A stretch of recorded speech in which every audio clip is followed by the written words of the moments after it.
Hello superstar and welcome. In today's video, I'm going to share with you how to improve your self-expression. Let's go.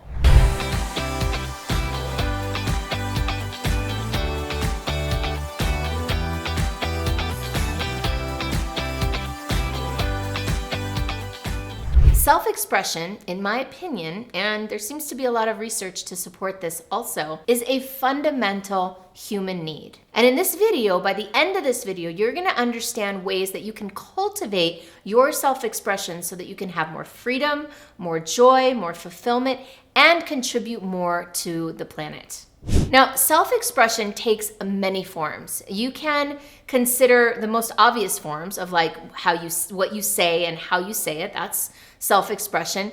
And so is music, so is art, so is what you wear, how you dress, the building that you create, the home that you decorate. All of these things are avenues for self-expression. As many avenues as there are humans, basically. Each human can have a unique way of expressing themselves. And that's really what I think makes self-expression such a juicy topic, is that it's yours. It can be anything you want it to be. And the more creative and different and unique you are, the better it is for you and for the world. One of the things that I want to share before we dive into the three main points of self-expression is that I consider self-expression to be cross-contextual. And what I mean by cross-contextual is that by developing self-expression in one area, it carries over into another area. So here's an example. I remember that several years ago, I got into improv theater. I decided to take a bunch of improv classes in Miami at a place called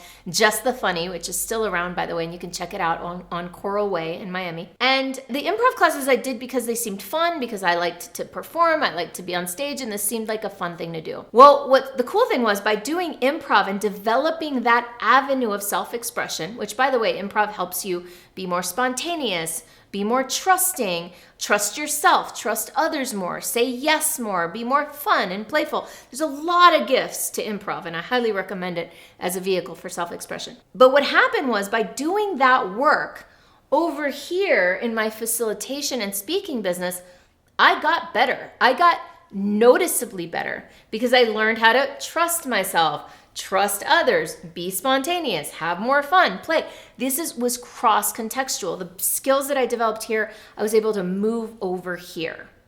Which brings me to point number one, practice. Practice is one of the things that you can do to develop self-expression. Practice it. Take classes, go to improv, take a painting class, take a dancing class, take a singing class. Like whatever it is that is your edge, I would say something that you're drawn to, but you're also maybe a little bit scared of. I recommend jumping into it and practicing it, doing it, and then seeing what the gifts of it are. What does it cultivate in you? What does it create in you? And what I think is so powerful about that is that if you follow the threads of your curiosity, right? And just trust, like, wow, I'm curious about this really weird thing, like horticulture, right? Whatever this weird thing is, you might be able to weave it back into whatever you do in some sort of unique and special way. So practice self-expression.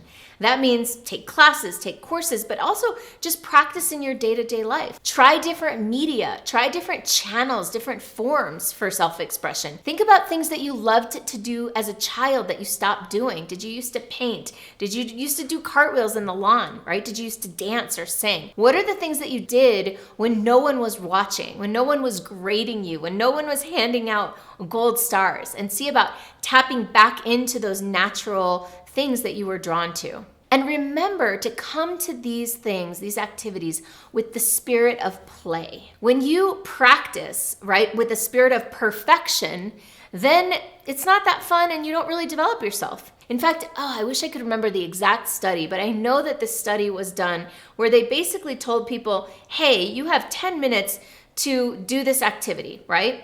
And at the end, they had two groups of people. One group, they said, we're gonna grade you on the sheer volume of things that you output. Maybe it was paintings or something like that.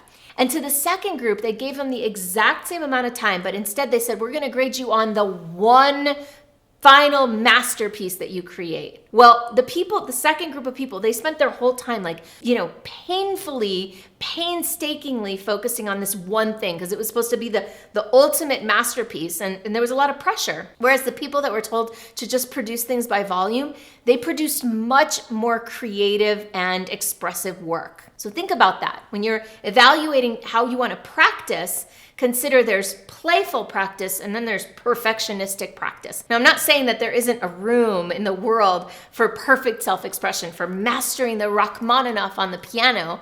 Yes, but that comes later. What comes first is the playful piece. And if you're not willing to mess up and make mistakes, you're not going to really develop your fullest expression. Now, before I move on to the next 2 points, I do want to invite you to check out my video, How to Express Yourself, which gives you even more depth and even more ideas on this topic.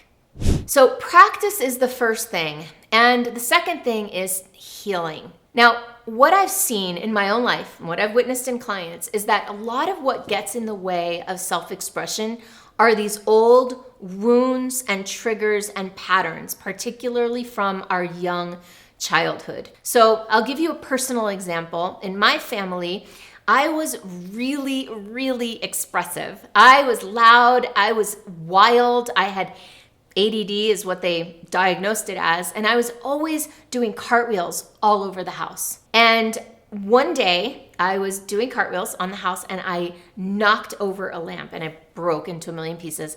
And my dad flipped out. He was really upset. I didn't realize, but he was going through something himself. But I thought, I took it on like, wow, when I'm really big and really expressive, I break things and I make people angry.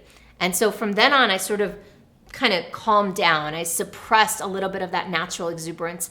And that kept happening in my life, not just with my family, but in school. I went to a Catholic school. It was pretty strict. So I kept getting the message, Michelle, you're too much. You're too loud. You're too big. You're too boisterous, right?